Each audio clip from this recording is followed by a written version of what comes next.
Bueno, buenas tardes, gracias a todos por estar ahí, gracias a Sahir por iniciar este camino de 3 jornadas donde vamos a estar en el NEA y también en la provincia de Buenos Aires para tratar de promocionar el cultivo de girasol. La verdad que es un gusto. Lamentablemente no podemos estar en presencia física con ustedes. No sé cuánto me quieren a mí en el NEA, pero bueno, espero que si no me quieren, no tengan la oportunidad de pegarme a través del Zoom, digamos. Bueno, el girasol está en un momento de gran oportunidad para la Argentina que tenemos que aprovechar, no podemos perder esta oportunidad. La situación de los mercados internacionales más o menos está, es buena, digamos, no, el girasol, su principal producto, el aceite de girasol, no ha sufrido para nada el efecto de la pandemia. Es más, el precio del aceite de girasol en Rotterdam en este momento está en un precio muy alto, un 11% superior al mismo periodo del año pasado, y ha tenido un crecimiento muy importante desde el mes de mayo de prácticamente un 9% en ese precio. No así el aceite, el girasol alto oleico, que como se destina más bien a, a las comidas rápidas, a los fast food, a los McDonald's, ahí, claro, con los cierres que ha habido en la Unión Europea y en todas partes del mundo, de los restaurantes y los hoteles, etcétera, ha sufrido mucho y se han digerido los stocks en muy poco tiempo. Digamos, no se han digerido los stocks como tenían previsto, así que el precio ha caído. Pero, digamos, en el caso del girasol común, que lo usa la gente para cocinar en su casa, no hay ningún problema, no hubo ningún problema. Es más, los precios han crecido. Bueno, como todos ustedes saben, el girasol se produce para producir aceite. El girasol tiene entre 42 y 54, 55% de aceite. La soja tiene el 18%. La soja se produce para producir proteína y ese es el contraste que hay entre ambos cultivos. Por consiguiente, no hay que asimilarlos, aunque el girasol compite, el aceite de girasol compite con el de soja, con el de canola y otros, pero no hay que asimilarlos como cultivos similares. Hay que pensar que el hecho de que el girasol se produzca para producir aceite nos ubica en un mercado internacional que es el mercado de los aceites, que ha tenido un muy buen dinamismo y una muy buena performance en los últimos años. Es más, ya para ir entrando en materia, claramente el mercado de aceites, de aceite de girasol particularmente, ha crecido en su consumo el 5,5% anual acumulativo en los últimos 10 años, y como hay 5,5%, retengan esta cifra, porque la población mundial crece al 0,8%, así que realmente hay un aumento del consumo per cápita muy importante, pero como muy pocos países tienen capacidad exportadora, solamente Ucrania, Argentina, Rusia y en menor medida Unión Europea y Turquía, en realidad las exportaciones han crecido muchísimo más, a una tasa muchísimo más alta, equivalente a prácticamente el 10% anual acumulativo. Yo los desafío que busquen ustedes commodities alimentarios que crezcan en su consumo al 5,5% anual y en sus exportaciones al 10% anual. No van a encontrar muchos. Quiere decir que el mercado es extremadamente dinámico y a él tenemos que atender. El girasol es de los 4 graneles importantes que compiten en el mercado de los 11 aceites que más se usan en el consumo humano. De los 4 graneles importantes es el más chico, digamos, en tamaño, en volumen y en participación, pero es uno de los más buscados junto con el de canola por los países que tienen mejoras en los ingresos por habitante o que tienen recientes clases medias o que han incorporado a la clase media segmentos importantes de la población. Por eso, cuando usted analiza el mercado mundial de aceite de girasol, que como decía recién, en sus importaciones crece al 10% anual acumulativo, se encuentra con que el primer importador mundial es, considerado individualmente, es la India, con el 27% del mercado, seguido por los países de Medio Oriente en conjunto, Turquía, Irak, Irán, y otros países árabes, los Emiratos Árabes, que prácticamente representan el 25% del mercado también. Después está la Unión Europea con el 19% del mercado, un mercado que no es tan dinámico como los anteriores, los que mencioné anteriormente. Prácticamente no estamos en el sudeste asiático, que es una de las zonas de más crecimiento, donde ahí se mantiene el consumo de aceite de soja y de aceite de palma. Y finalmente está China con el 14% del mercado, pero que está en este momento creciendo a razón de 170.000 toneladas año de importación de aceite de girasol. No más con que la Argentina se especializara en producir el crecimiento de China, ya tendríamos para tener 150.000 hectáreas adicionales de producción de aceite de girasol, de grano de girasol en nuestro querido país. Así que el mercado es extremadamente dinámico y los jugadores son los países que han mejorado su ingreso y que, por supuesto, como todo el mundo augura una recuperación del coronavirus, como se llama ahora, en V corta, o sea, un fuerte crecimiento después de la caída. Los países que van a encabezar ese crecimiento en V corta, si nos podemos ir del coronavirus, serán seguramente los países de Asia y a esos mercados hay que ir dirigiendo nuestra performance exportadora. Como dije antes, hay muy pocos países que producen. Hoy el mercado de exportaciones de aceite de girasol está dominado ampliamente por Ucrania, que no existía en el mercado hace 20 años. Ucrania tiene el 55% del mercado, lo sigue Rusia, que tiene un 27% del mercado, y después estamos nosotros, terceros, con el 6% del mercado. Nosotros éramos los dueños del mercado en el año 2000, ahora somos prácticamente exportadores marginales. Pero somos uno de los pocos que tienen gran marginalidad, gran capacidad de crecimiento marginal. Así que hay que mirar muy atentamente lo que hagamos en Argentina, porque en el futuro del crecimiento del mercado, del abastecimiento del mercado, nos tiene que contar a nosotros como principales participantes de ese mercado. Entonces ya he explicado que el mercado es dinámico y que el gran jugador es Ucrania. Ucrania ha tenido un crecimiento diario muy importante en los últimos 15 años y un crecimiento en los rendimientos. Hace 15 años Ucrania sembraba 1 millón de hectáreas de girasol, hoy siembra 6,3 millones de hectáreas. Hace 15 años rendía 12 quintales, hoy está en 25 quintales por hectárea.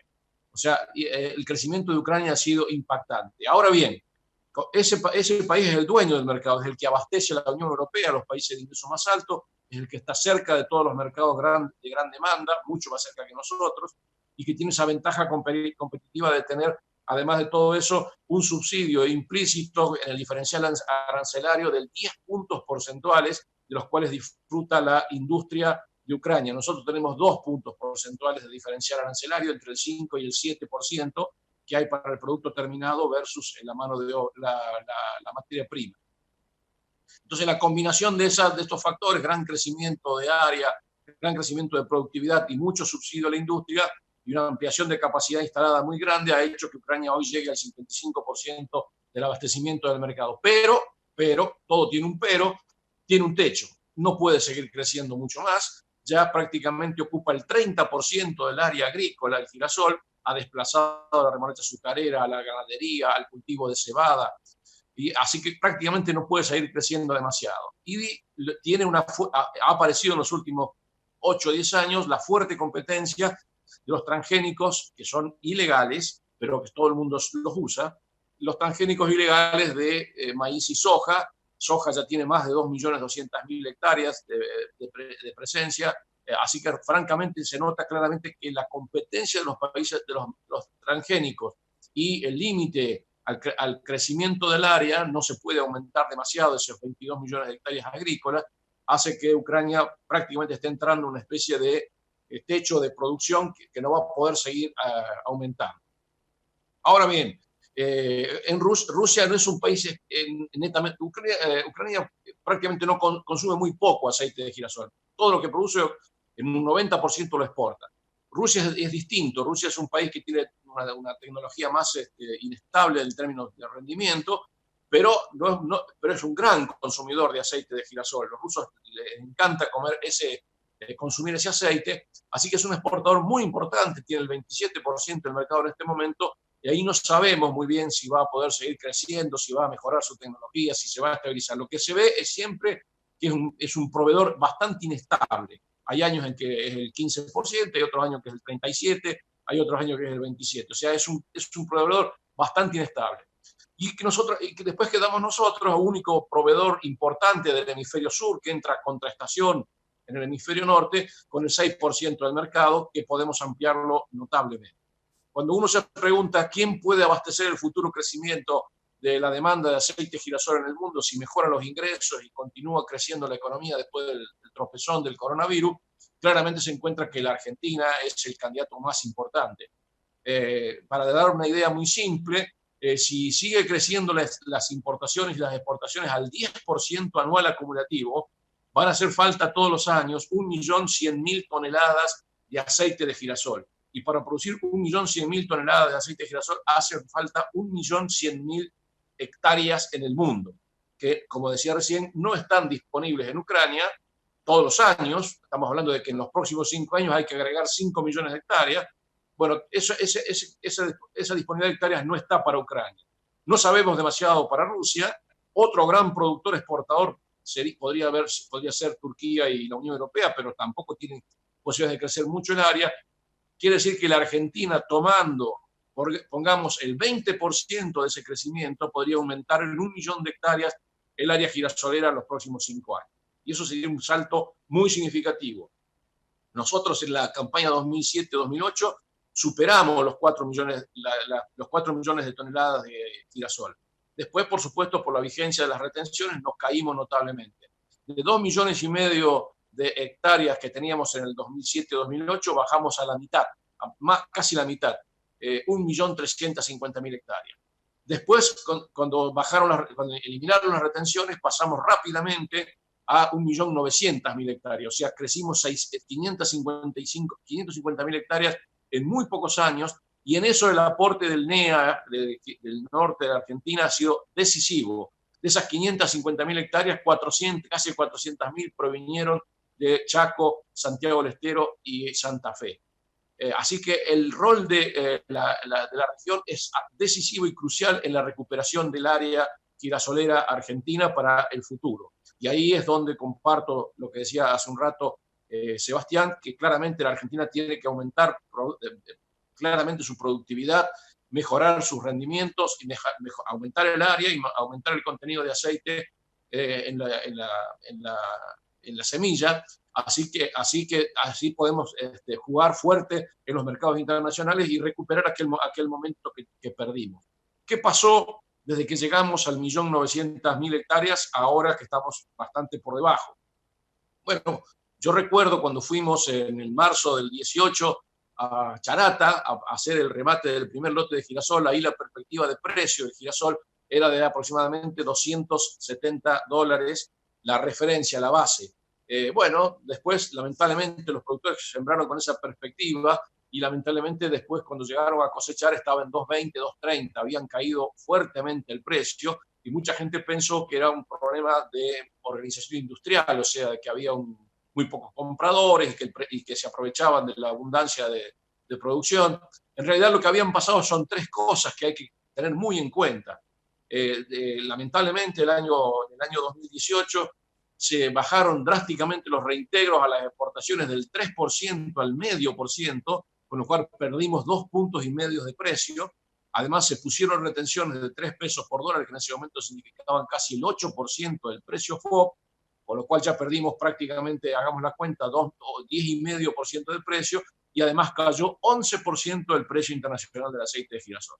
Así que hubo una combinación bastante negativa que hizo que el productor se defraudara mucho y que sembrara menos en la campaña siguiente. Afortunadamente, bueno, para él, tengo entendido por lo que cuando estuvimos en marzo de este año en Santa Fe haciendo el tercer remate de girasol, ahí estaba, el humor había cambiado notablemente, pero claro, ¿qué había pasado?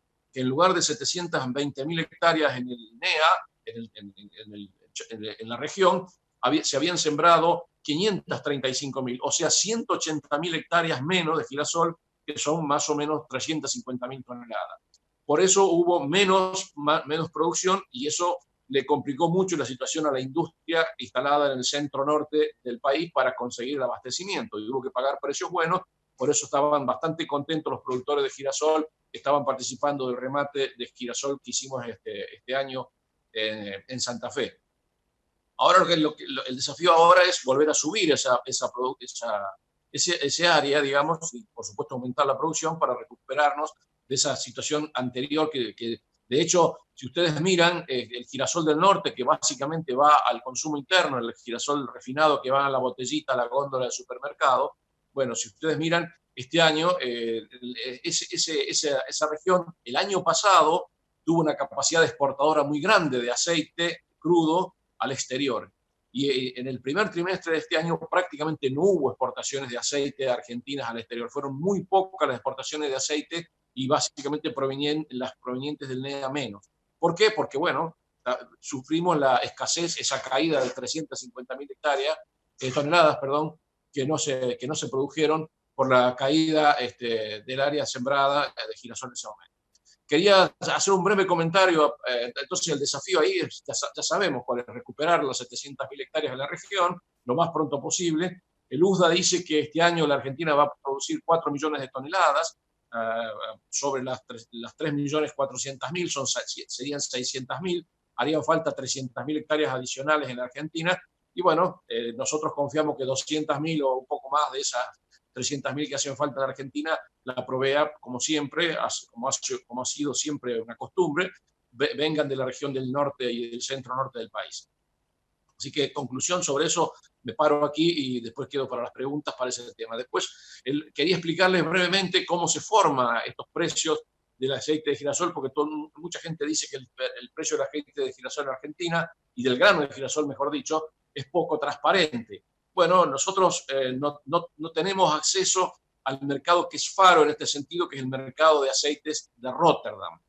Yo siempre diferencio entre Chicago, que sirve de referencia para el trigo, soja y maíz. Es un mercado muy transparente, pero muy peligroso, muy timbero, muy con fondos de inversión que hacen fuertes oscilaciones y dificultan la predicción del precio. En cambio, el mercado de Rotterdam es un mercado de contratos en firme, es un mercado costo y flete, que es un mercado que lo disputan los exportadores y los importadores, y es un mercado de referencia, pero que a nosotros mucho que digamos no nos sirve en cuanto al precio. Sí nos sirve para ver la tendencia. La tendencia la marca siempre los precios disponibles y futuros de los mercados de Rotterdam. Así, por ejemplo, me gustaría decirles que en este momento los precios de Rotterdam están para julio en $825 el precio del aceite, como les decía antes, casi un 12% más alto que el año pasado. Pero claro, cuando en octubre entra la cosecha ucraniana, que aparentemente viene bien, esos precios bajarían fuertemente, bajarían aproximadamente $50 por tonelada, a $775. Bueno, entonces eso siempre pasa, eso no hay que asustarse, porque cuando entra la oferta del productor que tiene el 55% del mercado, no hay que esperar otra cosa que el precio caiga. Pero después esa oferta se va consumiendo, los stocks se van recomponiendo, y después, a partir de que termina la recomposición de stock, viene un periodo desde febrero hasta prácticamente agosto, septiembre, que el precio vuelve a ir para arriba, y ahí es donde entramos nosotros con nuestra oferta de contratación, que empieza en marzo, el grueso empieza en marzo, y después se sigue comercializando hasta que entra la cosecha ucraniana, costo y flete, digamos. Ahora, el precio que nuestra industria tiene que mirar, y va a mirar siempre seguramente, como nosotros somos un sector exportador neto. Ustedes saben que en Argentina con 700.000 hectáreas alcanzaría para abastecer el consumo interno, pero nosotros estamos hablando de producir 2 millones de hectáreas, así que hay que pensar claramente que nuestra industria tiene que salir a vender esa mercadería costo y flete, compitiendo con el país que tiene el 55% del mercado. Bueno, el precio al cual compite nuestra industria es el precio del Mar Negro, que normalmente refleja los beneficios que tiene Ucrania en la Unión Europea, que no son los que tenemos nosotros. Ustedes saben que la Unión Europea y Putin siempre se estuvieron peleando por Ucrania, y siempre trata la Unión Europea de que Ucrania se vaya a formar parte de la Unión Europea, porque, por supuesto, mira las tierras feraces que tiene, esos 22 millones de hectáreas agrícolas que no están en ninguna parte de la Unión Europea y que Ucrania sí los tiene. Bueno, los beneficios que tiene Ucrania son claros y evidentes, pero lo mismo paga el arancel de importación que tiene la Unión Europea para los productores de esta región, que es del 6,4%, 6,24%. Ahora, por eso el precio de Ucrania normalmente, el precio del Mar Negro suele ser normalmente un 8% inferior a los precios de Rotterdam. Pero tampoco es ese el valor que referencia a nuestra industria, porque nuestra industria mira ese precio en Rotterdam y tiene que descontar la diferencia de flete, porque claramente competimos en India, competimos en el Medio Oriente, competimos en China, que está claramente mucho más lejos de nosotros que Ucrania respecto de los mercados de países de destino. Ese precio del Mar Negro corregido por el costo de flete es el que normalmente es nuestro FOB. Por eso en este momento nosotros con un precio en Rotterdam de $825 tenemos un FOB en Argentina de $753, muy parecido al precio que va a tener en octubre el valor Rotterdam. Así que prácticamente el mercado está básicamente bien arbitrado en ese sentido. Bueno, una vez que llegamos a ese precio FOB de $753 como tenemos ahora, hay que descontarle todos los impuestos, todos los insumos, todos los costos de transporte y demás, y con eso llegamos a la capacidad de pago de la industria argentina que elabora aceite, que muele el girasol para sacar el aceite y la proteína.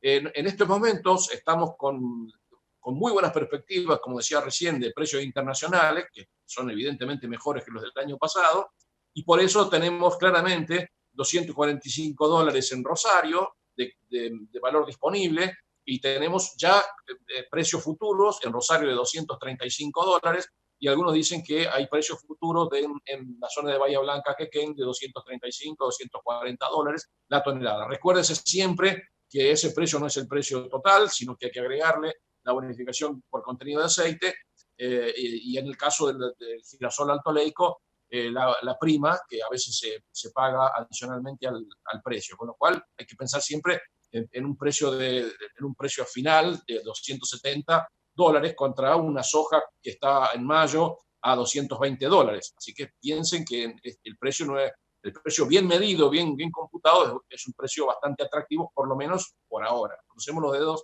que esto siga así. Pero lo único que puede pasar es que mejore si es que la cosecha ucraniana no llega a salir tan buena.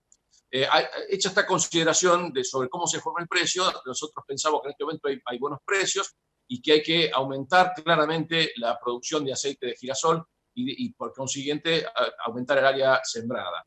Nuestra industria está en capacidad hoy de moler mucho más girasol. Nosotros estamos dándole, le estuvimos dando en la última campaña 3.300.000 toneladas de molienda para una industria que tiene 5 millones de capacidad y que además en algunas empresas puede hacer switch con molienda de soja, con lo cual se puede ampliar esa capacidad.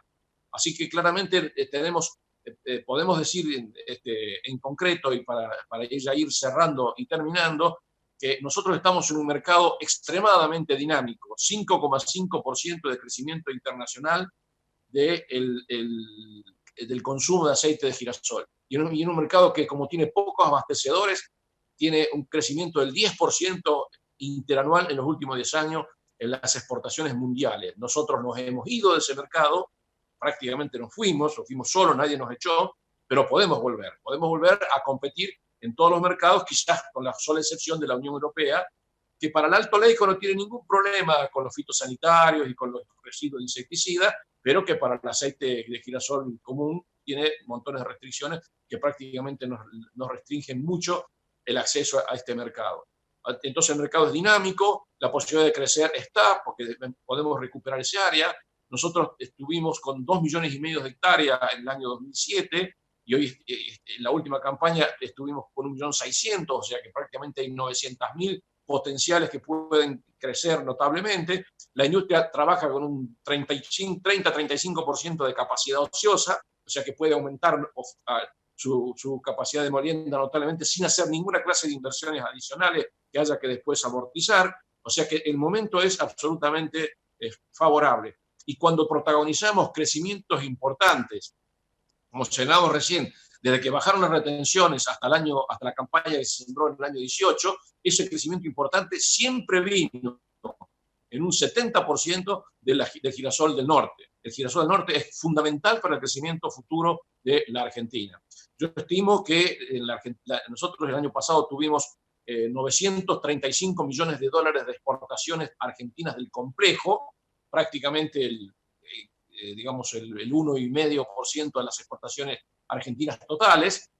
No es un valor muy significativo, pero de $935 millones nosotros podemos llegar en el 2025 a exportar $2.000 millones. Esta no es una ilusión, podemos duplicar la cantidad que exporta el complejo girasolero, no solamente de aceite crudo, sino también de aceite refinado, así como de harinas proteicas. Esto es perfectamente posible. Y no estoy contando una historia imposible de conseguir, porque nosotros en el año 2008 tuvimos $1.700 millones de exportaciones del complejo girasol. O sea, llegar a 2.000 no es nada más que un 15% más que lo que ya habíamos logrado 15 años, 13 años, 12 años atrás. O sea que prácticamente la capacidad de Argentina es muy grande y no debemos desperdiciar esta oportunidad. Así que adelante con los faroles y tratemos de sembrar mucho más girasol y tengamos los cuidados del caso. Quiero terminar con el tema del Alto Leyco, que mucha gente tiene mucho entusiasmo. El Alto Leyco está sufriendo en este momento esta falta de consumo, pero digamos, en los últimos años tuvo una prima muy inestable. Mucha gente le gusta la prima cuando la ve que está alta, porque fracasó la cosecha de la cosecha en Francia, básicamente, la cosecha en Rumania o la cosecha en Ucrania.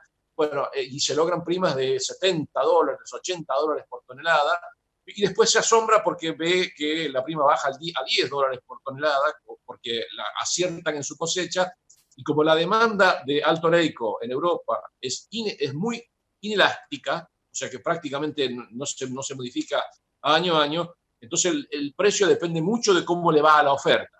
Entonces, cuando hay una escasez de oferta en el hemisferio, en Europa, al año siguiente nosotros tendremos a sembrar mucho Alto Leyco para aprovechar esa prima, que por supuesto es buena, es muy buena. Bueno, yo tomaría como referencia 3 cosas, diría, antes de terminar. No pensemos en primas promedio distintas a 25, $30 por tonelada, porque eso es lo normal. Eso es una situación en la cual, bueno, se paga 25, $30 para que el productor argentino produzca Alto Leyco y eso es lo normal. Puede tener suerte que finalmente termine vendiéndola con $70 de prima, pero también puede tener mala suerte que termine vendiéndola con 10, si es que no hace un contrato. Entonces, las 2 recomendaciones que hacemos en ese sentido es, si van a hacer Alto Leyco, que sea con contrato y no le pongan todas las fichas, el 100% de la siembra al Alto Leyco, porque si después pasa lo que pasa, tenemos el problema de la mezcla y todos esos problemas. Y finalmente, para terminar este tema, en el centro norte del país, donde la producción de girasol grano va básicamente a la industria que elabora la botellita de aceite refinado para el mercado interno, no hay problema con mezclar Alto Leyco con el aceite, con el girasol común. Pero en la exportación no deben mezclarse, porque la mezcla de Alto Leyco con el girasol común como producto exportado no existe en el mercado. No hay un mercado de aceite de girasol mezcla, ni de granos de girasol mezcla. O sea que claramente cuando pensamos en que hay que aumentar las exportaciones, hay que evitar esa mezcla, por consiguiente le sugerimos al productor que no le destine demasiado, no haga 100% Alto Leyco, sino que haga una combinación inteligente, porque ahora tiene la posibilidad de que el precio del linolénico es bastante bueno y tiene buenas perspectivas. Bueno, quedo para las preguntas y a sembrar girasol y muchas gracias.